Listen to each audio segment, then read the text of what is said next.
Автор выражает признательность магазину photorange.ru за предоставленное операторское оборудование. Payber – первый платежный мессенджер с функцией денежных переводов.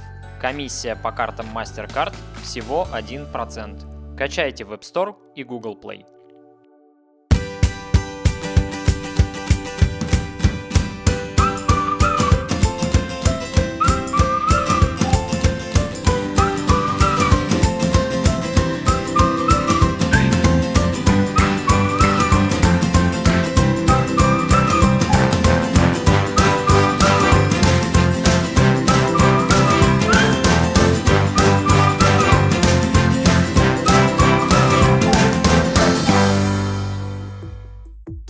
Идея поездки в Черногорию у меня возникла сама по себе.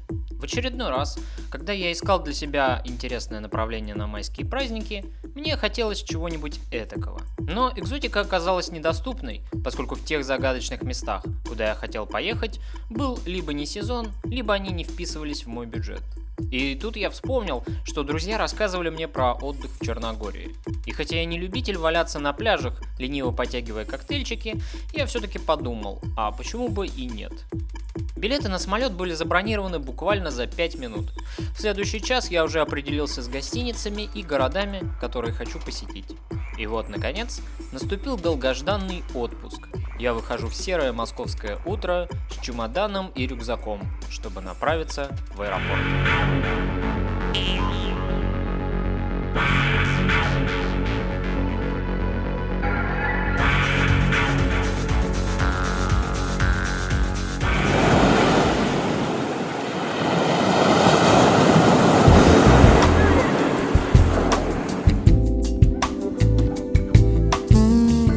Будва – это настоящая туристическая столица Черногории. Ежедневно в пик сезона сюда прибывают сотни туристов, которые селятся неподалеку от старого города.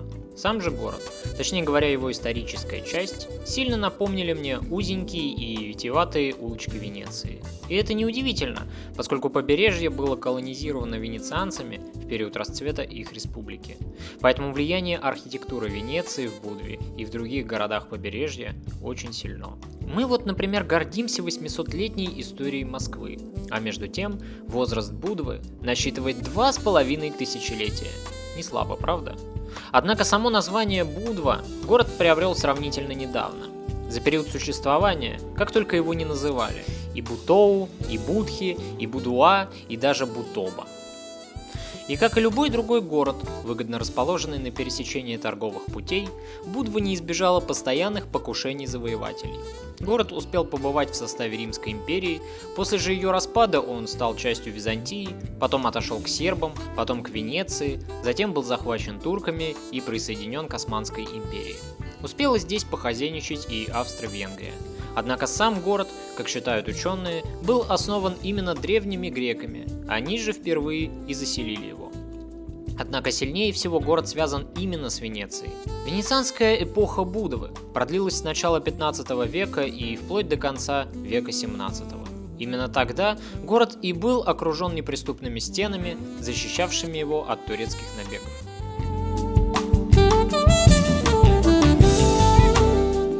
А вот это вот изображение двух рыбок, это, наверное, символ Будвы. По легенде, двое молодых людей так сильно полюбили друг друга, что не могли друг без друга существовать. Но родители были против их брака, и молодые люди выбросились в океан и превратились в рыбок. Вот такая милая, трогательная сказка.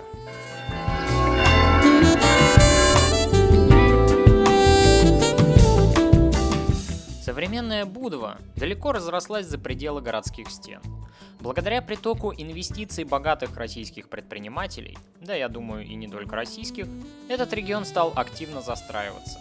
Так уж получается, что слишком много желающих, которые хотят ухватить свой кусочек от райского Эдема, каким представляется после серой унылой Москвы побережье Адриатики. К слову, цены на недвижимость здесь начинаются от 50-60 тысяч евро за более-менее приличные апартаменты. Однако, несмотря на такой приток туристов, местные жители отнюдь не избалованы деньгами. Что касается соотношения цены и качества, то можно смело сказать, что отдых в Черногории придется по душе многим. Здесь можно отдохнуть от будничной суеты и поваляться на пляже, а любители активной туристической программы, такие как я, например, смогут найти в Черногории богатую историю и живописную природу.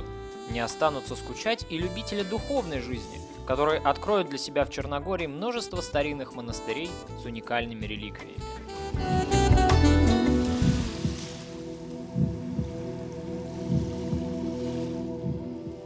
В получасе ходьбы от города на выезде в сторону Котора находится старинная крепость Могран. Она была построена в 1860 году австро-венграми для защиты западных границ города. Сегодня крепость, а точнее все, что от нее осталось, пребывает в весьма плачевном состоянии. Однако впечатление, что это место пустует, обманчиво, поскольку его облюбовали местные последователи Диогена. Об этой крепости мало что известно, но именно в этом тихом и спокойном месте, вдали от туристической суеты, можно насладиться прекрасными видами на город, побыть в одиночестве и порассуждать о смысле бытия и своей жизни.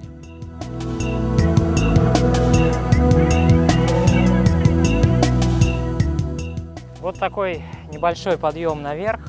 Там такая кругленькая площадочка. И совершенно очевидно, что здесь раньше стояла какая-то высокая башня, возможно, донжон, который контролировал вход в гавань Будвы.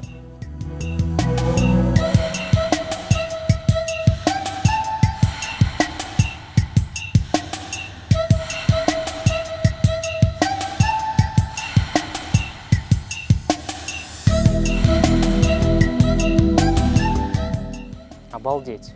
Вокруг такая красота. Особенно меня завораживает вот этот бескрайний океан. Ну или море, правильнее.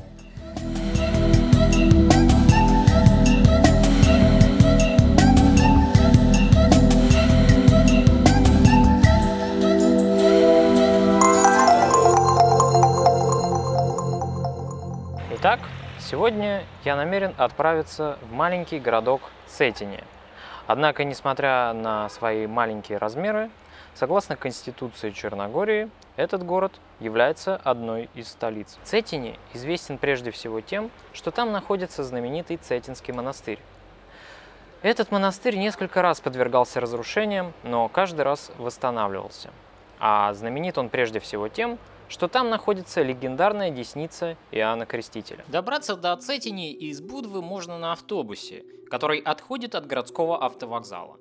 Найти же сам автовокзал не составит проблемы. Ориентиром вам послужит оригинальный сад с птицами, который находится перед входом. История Цетини начинается в 15 веке. Спрашивается, зачем маленькому сербскому князю понадобилось основывать поселение в глубине гор и вдали от водных торговых путей. А всему виной была могущественная Османская империя, которая никому на Балканах не давала расслабиться и забыть о постоянно висевшей над головой угрозой порабощения. Дальнейшему развитию город был обязан нахождению здесь княжеского двора.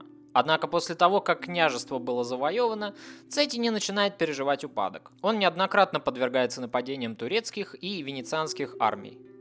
В конце концов, долгожданная свобода была обретена Черногории лишь в 1878 году на Берлинском конгрессе, после чего Цетине снова становится столицей. Это послужило новым толчком в развитии города. После Второй мировой войны парламент перенес столицу в Подгорицу, и Цетине вновь начинает переживать упадок. Сегодня это маленький провинциальный городок, живущий своей сонной размеренной жизнью. Но туристы и паломники неизменно включают это место в свою обязательную программу посещений. И во многом благодаря именно Цетинскому монастырю. А вот еще одна знаменитая достопримечательность города – Церковь Рождества Пресвятой Богородицы. Судя по тому, что гласит текст на табличке рядом с этой церквушкой, именно здесь, на Балканах, впервые была напечатана книга на кириллице.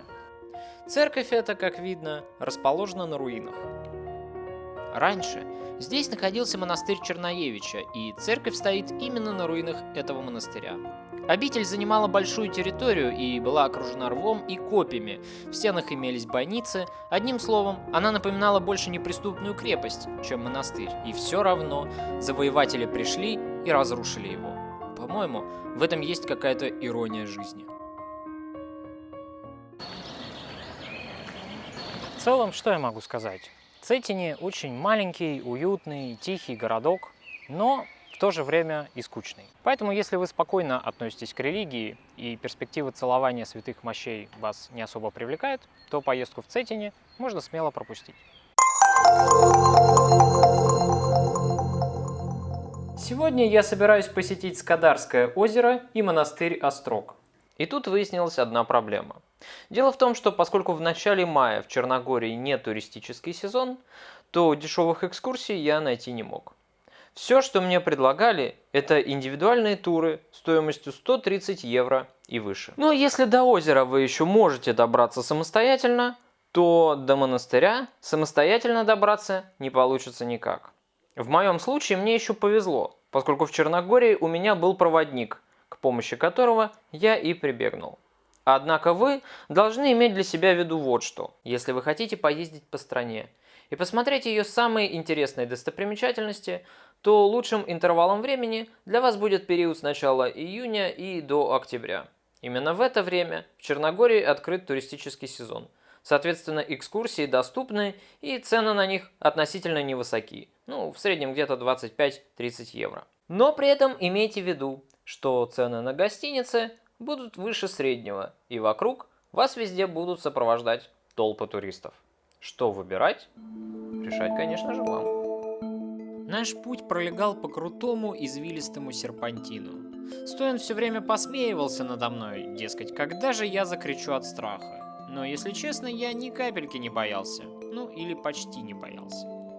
Думаю, нет смысла рассказывать о том, какие живописнейшие пейзажи открывались вокруг по пути всего нашего маршрута. В этом один из главных плюсов индивидуальных экскурсий. Вы всегда можете выйти из машины в любом понравившемся вам месте, чтобы поснимать на камеру то, что вы хотите. По дороге к монастырю Стоян завез меня в удивительное местечко под названием река Черноевича.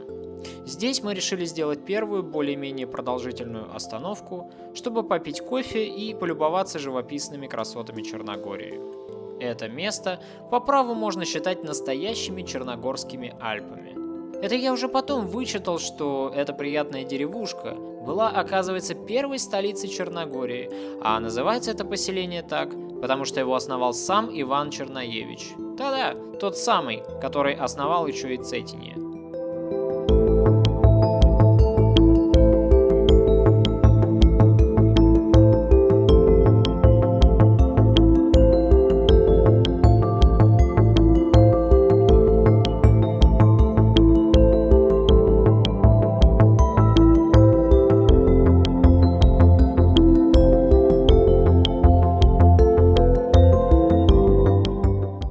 Хочется быть банальным и повторять заезженные слова из туристических путеводителей про Острожский монастырь.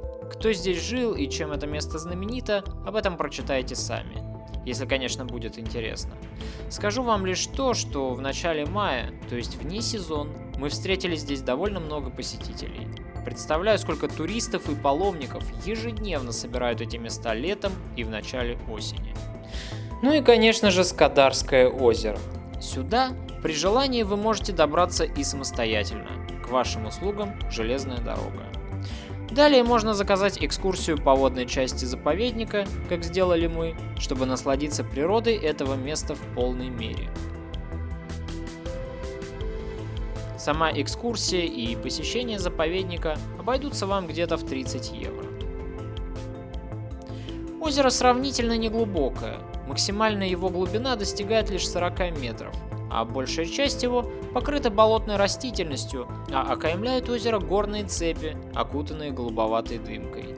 И вот именно в таких местах острее всего чувствуешь, что настоящая жизнь, она здесь, вдали от шумных городов, в путешествиях и в познавании мира.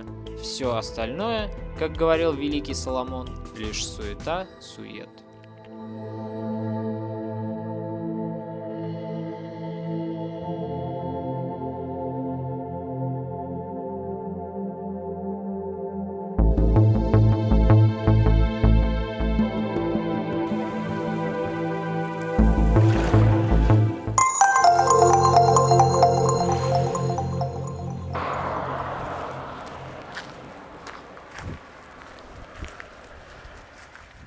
Фу, целый день шел по дороге, наконец-то дошел из Будвы до Пираста.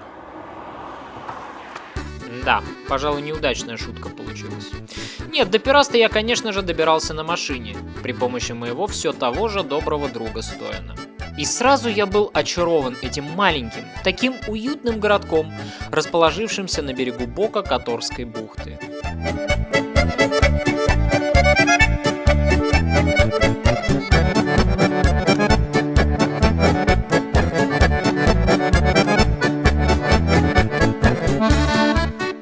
Пираст влюбляет в себя буквально с первых мгновений. Эти узенькие каменные улочки, эти стены, увитые плющом и розами, красивые горы и лазурное море, нежно нашептывающее что-то у самых ног.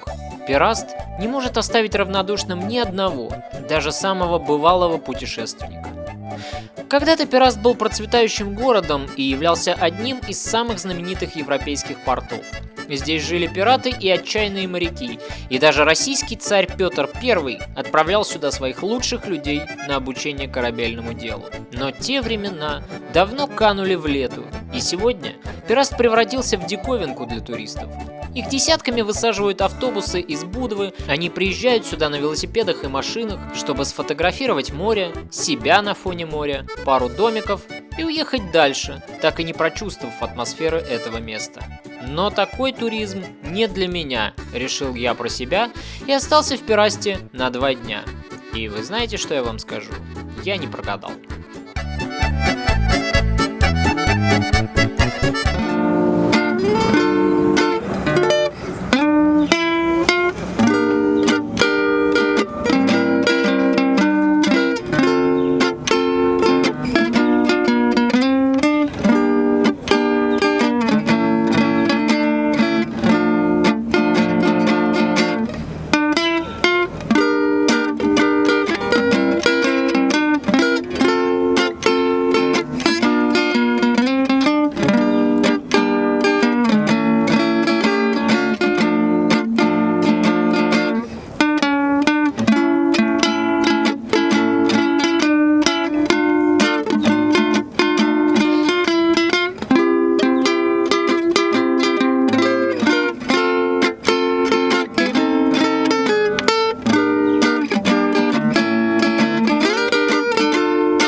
Пираст – это город без улиц. Точнее говоря, улица здесь, конечно же, есть, но она одна единственная, тянется вдоль набережной. Все остальное – это узкие лестницы, которые поднимаются вверх, и узкие проходы между домами. В Пирасте совершенно шикарные деревянные двери и ставни. И это именно тот компонент, который придает городу неповторимую старинную атмосферу. А еще Пираст облюбовали братья наши меньшие. Кошек тут такое количество, что складывается впечатление, будто бы на каждого жителя города приходится по одной кошке. Одним словом, не бойтесь, что вам будет тут скучно. Смело оставайтесь в Пирасте на ночь. И тогда природа откроет вам свое главное и самое величественное таинство, которое можно созерцать часами с самой высокой точки города. Ну а я тем временем отправляюсь на маленьком кораблике смотреть один из островов Пираста, на котором расположена легендарная церковь.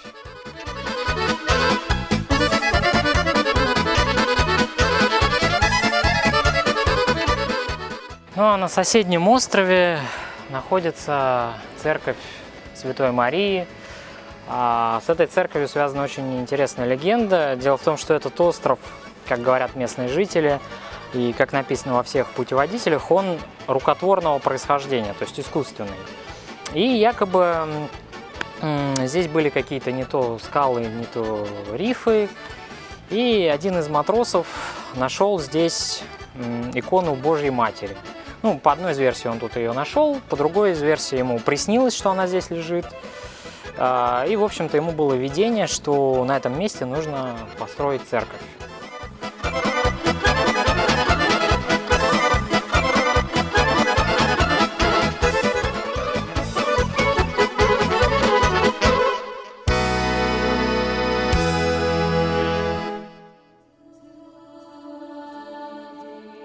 Ну а на следующий день я решил взять рюкзак, камеру и просто прогуляться по окрестностям города. Ну, что называется, пойти, куда глаза глядят. Что из этого вышло, предлагаю вам посмотреть дальше.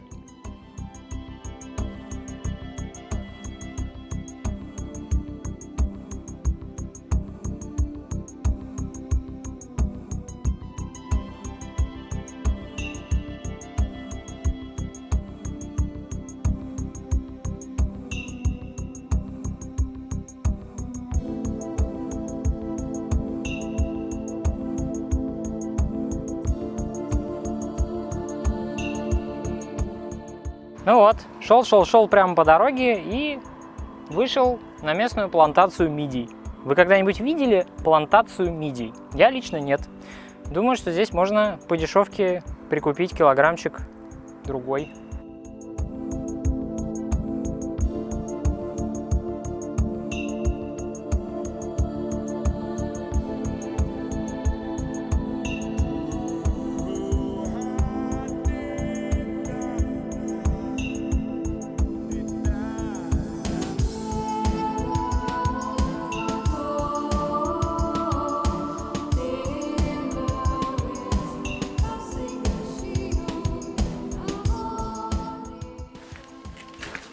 Фух.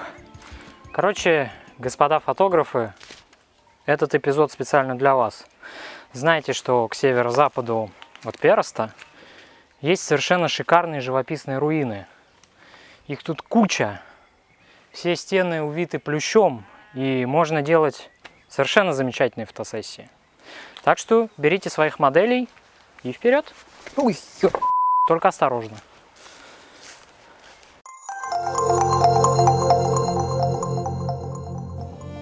Если Будва является туристической столицей Черногории, а Цетине духовной, то Котор по праву можно считать морскими воротами этой страны. Ежегодно в туристический сезон на больших лайнерах сюда прибывают толпы туристов. И я думаю, что именно отсюда можно без проблем добраться до берегов Италии и посетить, например, Венецию. Старый город является сплошным, хорошо сохранившимся памятником. Именно поэтому ЮНЕСКО и внесла Котор в список мирового наследия. И первое, что поражает вас больше всего, когда вы впервые оказываетесь здесь, это, конечно же, стена. Широкая каменная крепостная стена опоясывает весь старый город и поднимается в горы извилистой змейкой. Длина стены около 4,5 километров, толщина от 2 до 16 метров, а высота местами достигает аж 20 метров. И судя по таким внушительным размерам, можно прийти к выводу, что жители города постоянно проверялись иноземными захватчиками на стойкость. И это действительно так. Городом хотели владеть многие завоеватели, все-таки близость к морю и выгодное стратегическое положение Котора являлось ключом к богатству и процветанию. И город попеременно менял своих господ. То им правили венеты, то венгры, то австрийцы, а одно время он находился даже в руках французов. Успели похозяйничать здесь и русские, которые, впрочем, до сих пор чувствуют себя тут как дома, а многие даже прикупают себе недвижимость. Укрепления в Которе существовали еще и с незапамятных времен. В VI веке византийский император Юстиниан перестроил крепость, а следующая масштабная реконструкция и расширение укреплений состоялась уже только в XV веке, когда Котор вошел в состав Венецианской республики. Последующие века город успешно выдержал несколько османских осад. И с этим связана одна очень прелюбопытная легенда. Во время одной из осад, когда город был окружен турецкой армией, жители Котора закрылись внутри крепости, замкнув на ключ единственную ведущую наружу дверь, сделанную, кстати, из камня. Вся беда заключалась в том, что в порыве патриотизма и в знак того, что сдаваться никто из них не собирается, ключ выбросили в море. Естественно, у турков не получилось взять крепость, и они ушли, а горожане остались в безвыходном положении. К счастью, в крепости был источник воды, а провиант забрасывали с помощью катапульты вернувшиеся венецианцы. Так прошло несколько лет, пока в городе не произошло землетрясение, которое и разрушило половину построек. Конечно, это всего лишь легенда, но она более чем красноречиво свидетельствует нам, насколько трудно было взять приступом стену Котора.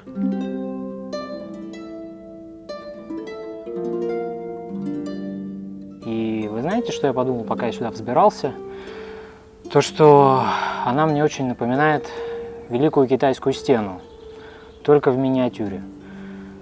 Такой размах стены просто поражает, она уходит высоко в горы. Я просто не могу себе представить, сколько сил потребовалось, чтобы возвести эти фортификационные укрепления.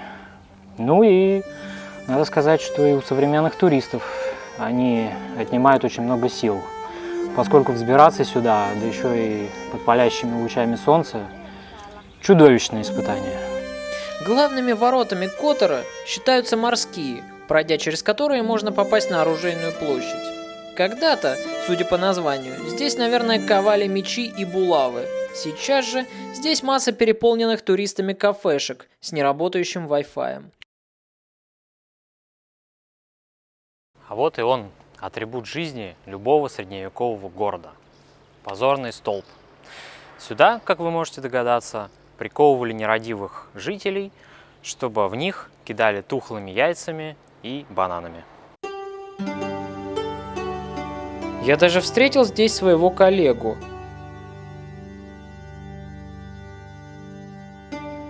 Котор – это город с подлинно средневековой атмосферой. И на его осмотр я рекомендую вам выделить один день, обязательно оставшись на ночь в старом городе.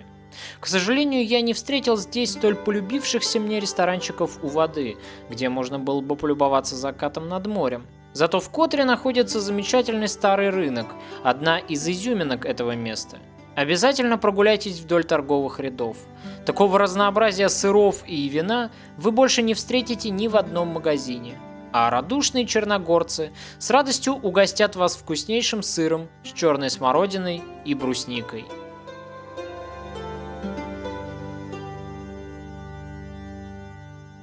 Ну а вот этот большой дом, как можно догадаться, принадлежал местной власти. Я думаю, что здесь как раз и жил наместник Венецианской республики. Ну и перед домом находится маленькая площадь, на которой, наверное, собирался народ, и с балкона было очень удобно произносить речи. Например, «Дорогие сограждане, на нас наступают турецкие орды, и мы должны дать им отпор». Ну и в заключение, дорогие друзья, хочу вам рассказать о ценах. Для того, чтобы комфортно чувствовать себя в Черногории, я рекомендую брать с собой денег из расчета расходов, где-то 70 евро в день. Вот для себя я выписал основные цены, которые здесь присутствуют. Например, автобус до Цетини обошелся мне в 3 евро. Кофе с булочкой где-то 2,5-5 евро в зависимости от кафе. Вполне сытно пообедать можно за 20 евро, ну а с шиком за 30. Например, мясо в ресторанах в среднем стоит порядка 12 евро. Вино здесь, конечно же, недорогое, можно взять маленькую бутылочку за 5 евро. И, пожалуй, стоит сказать отдельно об экскурсиях. Средняя цена покататься на катере составляет 35-40 евро.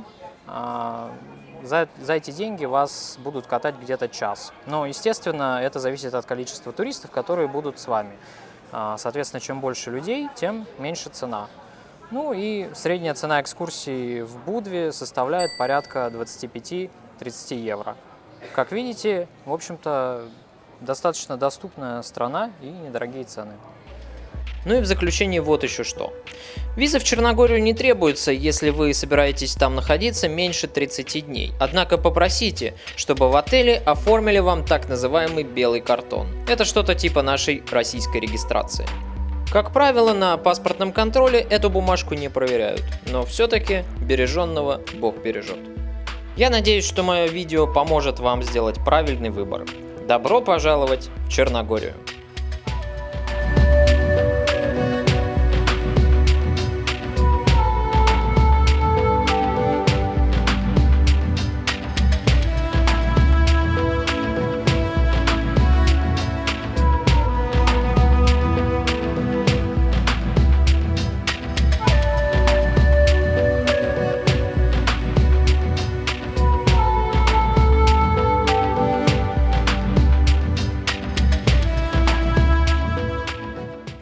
Строго говоря, Пираст – это город без улиц.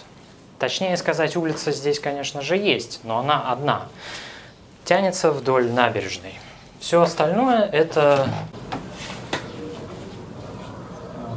Excuse me? Sorry. Извините. Мешаю вам? Не, свободно, свободно. Ага, окей. Снимайте. Спасибо.